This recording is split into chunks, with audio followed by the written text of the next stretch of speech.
श्री गणेशाय नमः। श्री कृष्णाय नमः। श्री लक्ष्मी नारायण भगवान की जय। बैसाख मास महात्म्य की जय। अथ बैसाख महात्म्य 14वां अध्याय। सब पापों से मुक्ति देने वाले और आरोग्यता प्रदान करने वाले सब महीनों में श्रेष्ठ बैसाख मास के महात्म्य का 14वां अध्याय। श्रुतदेव जी कहने लगे कि मेष की संक्रांति में बैसाख मास में प्रातः काल स्नान कर मधुसूदन भगवान का पूजन करके जो इस मनोहर कथा को सुनते हैं वह सीधे विष्णु लोक को जाते हैं। जो दुर्बुद्धि होती हुई कथा छोड़कर अन्य काम करने में लग जाते हैं वे रोरव नरक में जाकर पिशाच योनि पाते हैं। यहाँ पर हम एक प्राचीन इतिहास कहते हैं जो पाप दूर कर पवित्र करने वाला है। प्राचीन काल में गोदावरी के किनारे ब्रह्मेश्वर श्रेष्ठ में ब्रह्मनिष्ठ बड़े परमहंस दुर्वासा ऋषि के 2 शिष्य रहते थे। वे सदा उपनिषद शास्त्रों में निष्ठावान थे। उन्हें किसी से कुछ अपेक्षा नहीं थी। भीख मांगकर जो कुछ मिलता उसी को खाकर पर्वत की गुफा में रहते थे। ये दोनों तीनों लोक में सत्यनिष्ठ और तपोनिष्ठ नामों से विख्यात हुए। इनमें सत्यनिष्ठ तो सदा कर्मों को करता हुआ भगवान की कथा सुनने और सुनाने में तत्पर रहता था, परंतु पुण्य रूपी कथाओं की व्याख्या के सुनाने के समय संपूर्ण कर्मों को भी छोड़ देता था तथा कथा समाप्त होने पर अपने नित्य कर्म करता था। वह बिना कथा श्रवण किए अन्न ग्रहण नहीं करता था।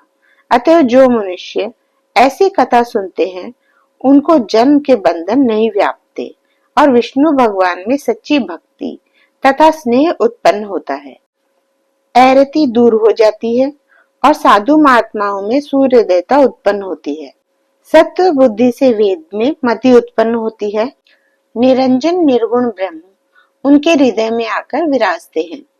परंतु जहाँ साधु महात्मा न हो, तुलसी न हो, विष्णु जी का मंदिर न हो, काला मृग न हो अथवा कथा न होती हो, वहां यदि साक्षात गंगा जी का किनारा भी हो तो त्याग देना चाहिए। वहां का मरा हुआ प्राणी 100 जन्म तक कुकर योनि पाता है अथवा अंधता मिश्र नरक में पड़ता है।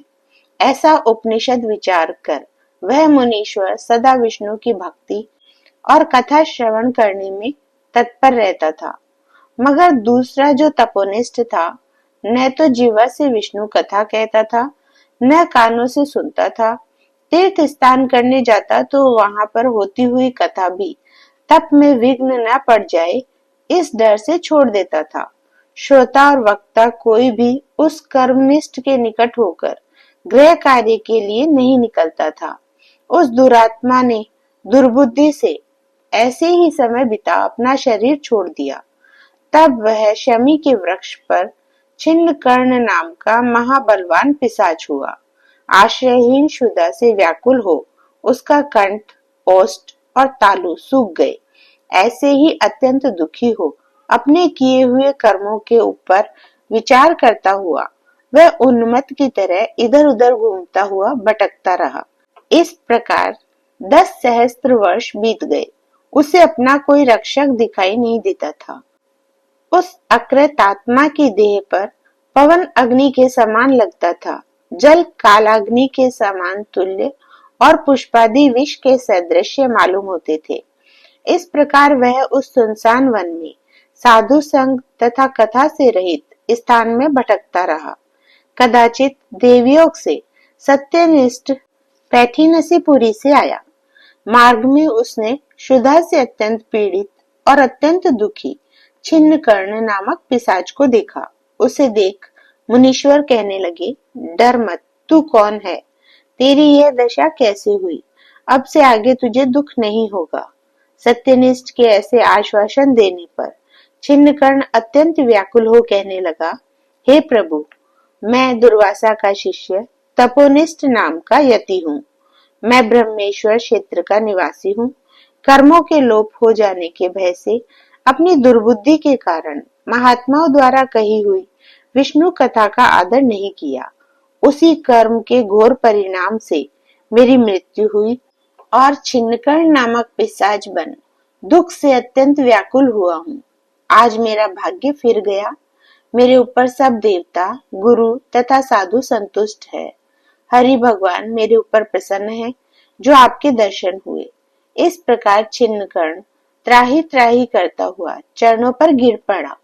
तब महायशस्वी सत्यनिष्ठ ने उसे दोनों हाथों से उठाकर अपने सुकृत का पुण्य और बैसाख महात्म्य को क्षण भर सुनने का फल दिया, जिससे उसके पाप तत्काल दूर हो गए और पिशाच की योनि छोड़ दिव्य देह धारण कर महामुनि की परिक्रमा कर वह प्रणाम कर दिव्य विमान में बैठ विष्णु लोक को गया और सत्यनिष्ठ पैठीनसीपुरी को गया तथा बारंबार महात्म्य श्रवण की चिंता करने लगा। श्रुतदेव जी बोले, जहाँ शुभ फल देने वाली, सब लोगों के पाप दूर करने वाली विष्णु भगवान की कथा होती है, वहाँ सब तीर्थ और अनेक क्षेत्र आ जाते हैं तथा वहाँ के निवासियों को मुक्ति प्राप्त होती है, इसमें संदेह नहीं है।